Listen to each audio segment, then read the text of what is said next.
J'avais envie de l'aimer ce film. Vraiment, j'avais envie de l'aimer. Madame, je n'écrirai rien sur ce film, c'est une merde. Et ça mérite une deuxième vision, rappelez-moi, hein. Madame, je vous pisse à l'arrêt. De Ray, Odile de Ray. De toute façon, c'est moi qui vous rappelle. Salut tout le monde et bienvenue sur l'écran fou. Et aujourd'hui, on vient parler du nouvel opus de Jurassic World Rebirth ou Renaissance en français, que j'ai effectivement eu l'opportunité de voir en avant-première au Grand Rex, donc au détour d'une journée en live avec donc le poteau Tom de la chaîne Culture Geek, excellent moment soit dit en passant, qui a largement permis de compenser la frustration générée par le film, et croyez-moi qu'elle fut grande. Pourtant, je peux dire que j'étais assez enthousiaste malgré des réserves parce que je suis un grand défenseur du savoir-faire de Gareth Edwards, donc le réalisateur du film, même si j'ai aussi des choses à redire sur sa manière de faire. Donc Gareth Edwards qui d'ailleurs était présent avec Alexandre Desplat, donc le compositeur du film. Et alors, bon, petit aparté, là où on aurait tendance justement à se dire que on tire effectivement beaucoup sur la corde de certaines franchises, Jurassic Park inclus, au point carrément de l'essoufflement, et que ici les gens ils en ont plus rien à secouer des dinosaures, vraiment vous n'êtes pas prêts. On soupçonne pas le potentiel des dinosaures, vraiment, parce que la salle était remplie à ras la gueule. Enfin voilà, c'est évident que le film va cartonner. Mais comme quoi, avoir une salle pleine de gens enthousiastes et la présence du réalisateur ne suffisent pas toujours. Et ce, même s'il avait effectivement, ce réalisateur, les arguments rassurants à travers donc les quelques questions qui lui ont été posées, et notamment des arguments qu'on connaissait déjà, comme quoi par exemple c'est Steven Spielberg qui lui avait amené en main propre le scénario, parce que il estimait qu'effectivement il était le plus à même de pouvoir relancer la machine. Donc Spielberg étant notamment fan de son Monsters, même si bon, faut quand même pas oublier une chose, c'est que Gareth Edwards, initialement, n'était pas le premier envisagé, en vérité, pour le réaliser. C'était David Leitch. Donc David Leitch, le mec derrière John Wick 1, Atomic Blonde, Deadpool 2, The Fall Guy ou encore Bullet Train. Donc en soi, on se dit que d'avoir Gareth Edwards à la place, voilà, on perdait pas au change. Sauf que ça me fait mal vraiment au cœur de le dire, mais j'étais loin de m'imaginer qu'on pouvait tomber aussi bas, d'avoir un mec comme Gareth Edwards avec un vrai potentiel de mise en scène et qu'on nous livre effectivement un film problématique à ce point. C'est-à-dire que dans la forme, c'est quand même plutôt correct. Voilà, la mise en scène est tout de même assez soignée, et même les CGI fonctionnent globalement bien, là où, effectivement, quand on regardait les trailers, on pouvait être amené à en douter, justement. Excepté peut-être quelques incrustations succinctes qui sont quand même assez dégueulasses, mais ça marche plutôt bien. On sent que Gareth Edwards s'est inspiré du cinoche des années 80-90, donc voilà, avec des inspirations à Alien 2, le premier Jurassic Park, et j'en passe, et vraiment, on sent l'envie de vouloir revenir à la base de la licence, là où la saga Jurassic World avait vraiment fini par se perdre dans des idioties, voilà, comme Dominion qui préférait parler de sauterelles plutôt que de dinosaures qui en fait ne servaient finalement que d'accessoires décoratifs. Là, les bestioles ont leur place dans leur séquence et volent vraiment la vedette pour assurer le spectacle. Et Edwards fait bien le taf, voilà, on sent le poids des monstres, t'as l'inertie des corps qui est vraiment prise en compte. Même si je trouve qu'il ne va pas assez loin dans son aptitude à magnifier des monstres comme il avait fait par exemple avec Godzilla. Pareil, de jouer sur la suggestion comme il le faisait aussi dans Monsters. Autant d'ailleurs que le gigantisme, quitte à jouer sur le rapport d'échelle pour en booster l'efficacité des plans. Voilà, le genre de choses qui justifie d'autant plus qu'on le choisisse lui plutôt qu'un autre à la base. Mais à aucun moment on ne ressent ce talent. Même si oui, je le reconnais, dans les moments d'action, voilà, on s'emmerde pas. Notamment avec le mosasaure qui a beaucoup été d'ailleurs mis en avant durant la promo. Voilà, c'est super efficace. Et je ne parle évidemment pas de la fin qui se passe de nuit, avec notamment le fameux T-Rex, qui nous sortirait presque du cadre des dinosaures pour lorgner du côté de l'horrifique. On est vraiment dans le feu de l'action et le poids de la menace se fait réellement sentir. Et ce, quel que soit le décor proposé. Mais si le film tenait un tant soit peu le pavé sur le reste, oui, on aurait pu écoper d'un film plus qu'honorable, sauf que, outre la forme esthétique, il y a trop de choses qui vont pas, quoi. À commencer par l'histoire, puisque oui, alors Jurassic World Renaissance raconte comment un riche PDG d'un groupe pharmaceutique décide de lancer une expédition sur une île où on produisait effectivement des dinosaures pour le premier parc Jurassic World, afin de récupérer notamment ici, donc cette expédition, 3 échantillons d'ADN de dinosaures géants. Le tout dans le but de créer un remède, sauf que la mission ne va évidemment pas être un parcours de santé, et voilà. Donc pour ceux qui se posent la question par rapport au terme Renaissance, voilà, où se trouve le rapport avec les films précédents, sachez que ce film-là fait plus ou moins le lien avec tous, voilà, sans trop forcer, ce qui fait qu'on ne nie pas ceci, mais rien n'oblige de les avoir vus, donc franchement ça peut largement être indépendant. Bref, donc postulat assez simpliste, mais bon, après tout, on vient voir des dinosaures, hein, donc pas une thèse sur E égale MC2, donc simple mais efficace, du moins si ça ne prenait pas le spectateur pour un couillon toutes les 3 minutes, au mieux. C'est-à-dire que concrètement, quand il y avait ce fameux bruit de couloir débile il y a quelques années de ça, qui laissait entendre que potentiellement Universal planchait sur l'idée de faire fusionner la franchise Jurassic World avec celle de Fast and Furious, oui, il y a vraiment eu cette rumeur. Hein. Pour moi, là, ils peuvent presque. Hein. Déjà, ils le pouvaient avec Jurassic World Dominion, mais là, ça le confirme un peu plus. Dans le sens où, en termes de grotesque, bon, on n'en est pas au même niveau que Fast and Furious. Voilà, on n'est pas dans l'excès au point d'envoyer des dinosaures dans l'espace avec des bouteilles de protoxyde d'azote dans le derche, mais plutôt dans la manière de faire en sorte de pondre des trucs déplorables. Parce que tu comprends, le spectateur il est tellement débile que il s'en rendra même pas compte. Là c'est carrément abusé. C'est-à-dire que bon, de base, oui, le scénario, il casse pas trop patin à un canard, certes, et rien que l'idée de devoir aller prélever de l'ADN systématiquement sur des dinosaures géants pour trouver un remède, à la manière dont le truc est abordé, voilà, on creuse pas trop le sujet sur le plan de la cohérence scientifique, parce que bon, ça tiendrait effectivement pas debout 2 minutes, et pourtant, voilà, c'est David Koepp au scénario. Sauf que David Koepp, au final, tu te rends compte que si son nom pouvait rassurer à l'époque, étant donné qu'il est quand même à l'origine du scénar du premier Jurassic Park, visiblement, c'est fini ce temps-là. Et oui, je rappelle qu'il est aussi un de ceux qui ont pondu notamment le scénario du dernier Indiana Jones. Voilà, quoi. Comme quoi un début de carrière brillant ne couvre pas les âneries que tu peux faire ensuite. Sinon, Luc Besson serait encore et toujours considéré comme un excellent réalisateur, par exemple. Et bien ici, c'est exactement ce cas de figure. Et dans ce Jurassic World, tout devient très vite, au mieux, insignifiant, dans le fond, je parle, au pire, débile à souhait. Mais à la limite, moi, je m'en fous. Je veux dire, si le film se casse pas la tête avec un scénario pour se concentrer vraiment sur l'aspect survival en milieu ultra hostile et qu'il est efficace, pourquoi pas? C'est après tout ce qu'on vient rechercher dans ce genre de film. Sauf que, non, parce que il y a tellement de trucs qui ne vont pas. Enfin voilà, déjà le film va accumuler les invraisemblances et les moments d'embarras, mais comme vous n'imaginez même pas. Voilà, en exemple, sans trop spoiler, genre la séquence des titanosaures, on le voit dans la bande-annonce, mais les héros sont dans une sorte d'étendue d'herbe haute qui leur arrive là. Donc vous savez, celle que dans Jurassic Park 2, Le Monde Perdu, on te disait qu'il fallait surtout pas y aller parce que il y avait rien de tel pour se faire bouffer par des raptors. Là ça va, il n'y a pas de raptors, quelle chance pour les héros. Mais en revanche, il y a des titanosaures qui sortent de nulle part, voilà. Donc vous savez, ces bestioles qui, alors là, font minimum 30 mètres de haut, voilà. Mais bon, c'est vrai que les caractéristiques des dinosaures, en même temps, depuis déjà le premier opus de Jurassic Park, donc de Steven Spielberg, ça n'a jamais vraiment été très respecté, de toute façon, de base.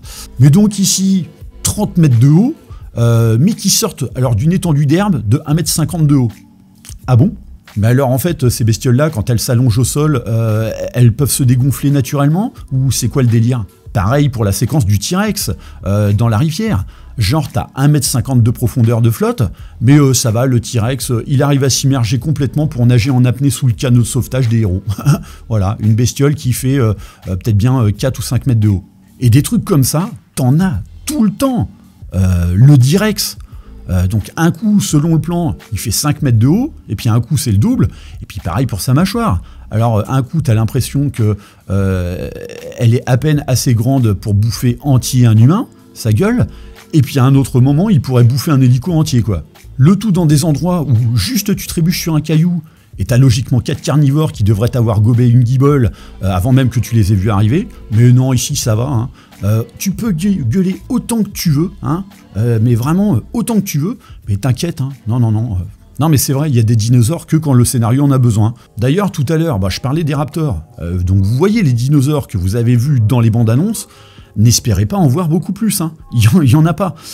Enfin, si, il y en a, mais dans des moments très succincts, où on te fait bien comprendre que bon, les raptors, les dilophosaures, tout ça, c'était bien, mais maintenant c'est fini quoi. On passe à autre chose, donc voilà, des bestioles mutantes créées à partir de l'ADN de dinosaures, dont un qui est là, mais vraiment pour le merchandising, hein, c'est Stitch le truc, je vous jure. Donc créature destinée essentiellement aux mômes, mais alors derrière tu te poses la question justement, chez Universal, ça se passe comment quand vous définissez à qui doit s'adresser le film, quand notamment vous décidez de pondre ce genre de bestioles faites pour des enfants de 7 à 8 ans, quand à côté de ça t'as le Direx qui a une tronche à sortir d'un jeu vidéo interdit aux moins de 16. Enfin bref, même ça dénote d'un manque de logique. Et vraiment, durant la séance, mais on s'est senti gêné face à tout ce qu'on a dû nous faire avaler comme couleuvre. Et moi-même à la sortie, entendant un petit peu l'oreille à droite à gauche, j'ai pas eu le sentiment qu'on était vraiment les seuls à tiquer sur le problème d'incohérence du film. Après attention, je le répète, hein, rien ne t'oblige de faire de l'intellectuel avec ce genre de film. Mais traiter les choses avec un minimum de sérieux, ça demandait juste un petit effort d'écriture que les scénaristes n'ont même pas voulu fournir. Eh oui, mais parce que si le film tente formellement de renouer effectivement avec l'esprit des premiers Jurassic Park, dans le fond, il n'oublie pas que la débilité ambulante des Jurassic World, ça a jamais empêché de rapporter plus d'1 milliard au box-office pour chaque opus, pardi. Et qu'ils ont clairement pas dans l'intention de relever le niveau sur ça, hein. Eh oui, pourquoi changer une formule qui gagne? Voilà, les Jurassic World ont cartonné, comme on l'a vu. Fast and Furious, pareil. Cette année, on a vu que Minecraft a été vraiment un succès phénoménal. Donc non, ne changeons rien. Mais si seulement les problèmes se limitaient qu'à ça, non. Voilà, et donc le film écope notamment du syndrome Gareth Edwards quand il est question des personnages. Oui, parce que Gareth Edwards, il sait pas écrire des personnages, voilà, il a des qualités, mais ça il sait pas le faire, et justement quand c'est pas lui qui écrit, il sait pas les caractériser à l'écran non plus.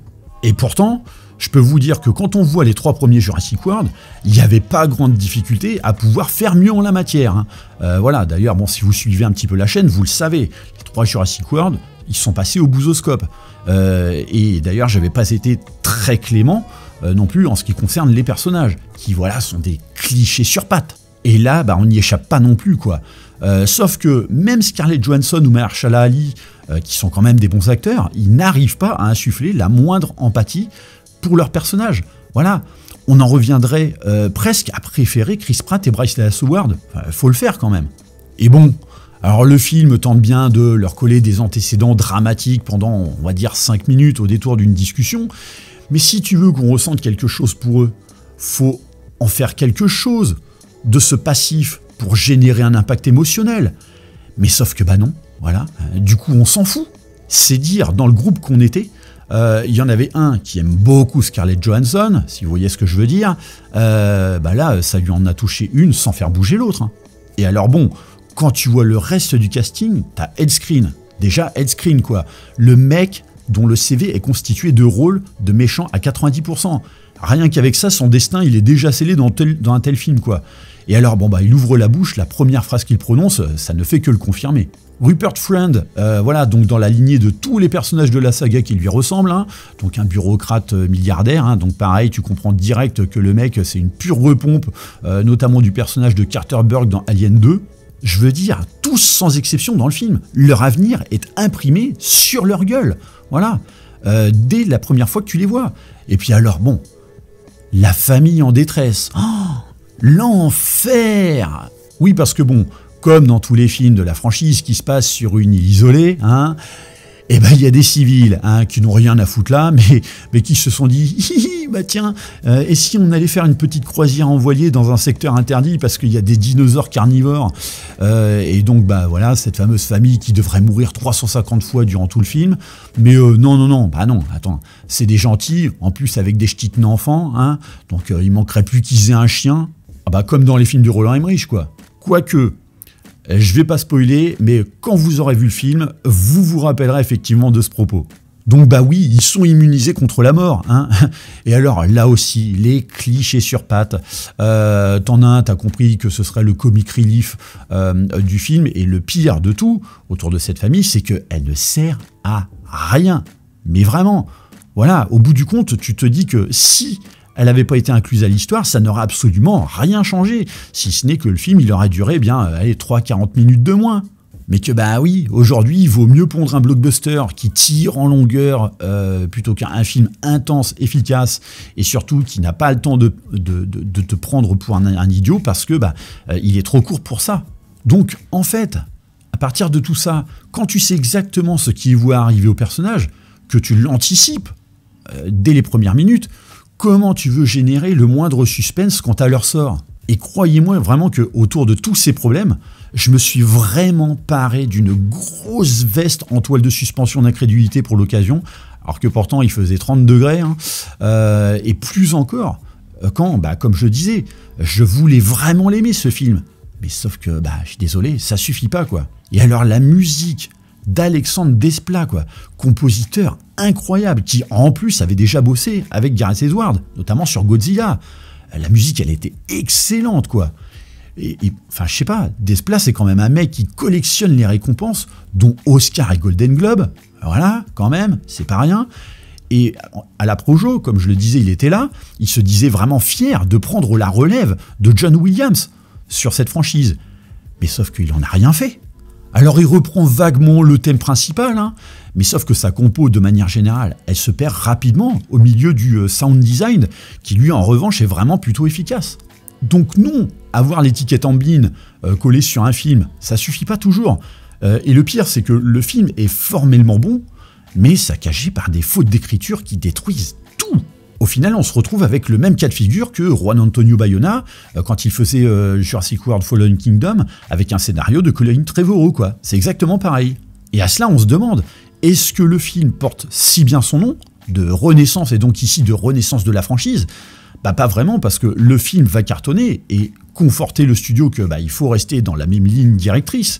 Et bah pas grave si on accumule les idioties pour y arriver. Et puis de toute façon, bon, sans véritablement spoiler encore une fois, tu te demandes ce qu'on pourrait raconter de tangible pour donner suite à ça. Mais comme le tangible est visiblement pas une préoccupation première, de toute façon ils vont quand même trouver quelque chose. Quoi qu'il en soit, Gareth Edwards sort tout de suite de ce bourbier. Voilà, tu vaux mieux que ça, malgré tous tes défauts, et tu en as. Je préfère 20 fois que tu fasses des trucs à seulement 80 millions de dollars comme The Creator qu'un film de dinosaures limite tout venant où on retrouve en fait même pas ton talent et qu'on ne le voit pas parce que bah, justement il est noyé dans la masse d'ineptie et d'indigence du film. D'autant qu'à côté de ça, le mec il est quand même pressenti pour réaliser Les Enfants de Dune après que Denis Villeneuve aura bouclé sa trilogie Dune. Donc voilà, qui ne salisse pas son CV avec ce genre de bêtises avant l'heure, quoi. Donc effectivement, dans la forme et spectaculairement parlant, voilà, on est au-dessus des Jurassic World, quoique quand même égal à Fallen Kingdom, mais au niveau du scénario, ça gâche absolument tout. Ça gâche cette expérience, les personnages sont vraiment foireux. C'est la raison pour laquelle je vais donner à ce Jurassic World Renaissance la note de 2,5 sur 5. Voilà, j'en ai terminé pour cette vidéo. Pour le jeu de la réplique, c'était sur la review de 28 ans plus tard. Il fallait trouver Alien 2, réalisé par James Cameron et sorti en 1986.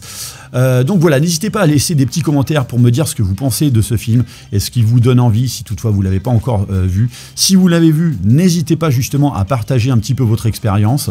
Est-ce que pour vous, ça n'a pas dérangé? Est-ce que de toute façon, vous avez été immunisé avec les anciens Jurassic World qui étaient quand même assez grossiers en la matière, hein, en termes d'invraisemblance et tout le tout team. Donc voilà, n'hésitez pas à me faire part de tout ça. Bien sûr, pensez à liker et partager la vidéo. Pensez à vous abonner à la chaîne de manière à vous tenir informé des prochains contenus. Et moi, comme d'habitude, je vous dis à très bientôt pour une prochaine vidéo. Allez, bye!